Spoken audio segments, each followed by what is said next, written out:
سبح اسم ربك الأعلى الذي خلق فسوى والذي قدر فهدى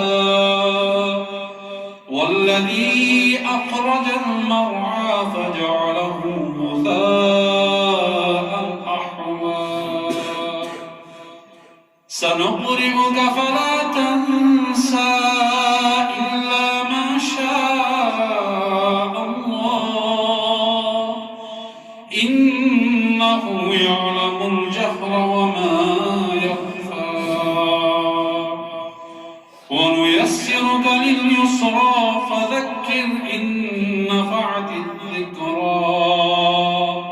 سيذكر من يخشى ويتجنبها الأشقى الذي يصلى النار الكبرى ثم لا يموت فيها ولا يحيا قد أفلح من تزكى وذكر اسم ربه فصلى بل تؤثرون الحياة الدنيا والآخرة خير وأبقى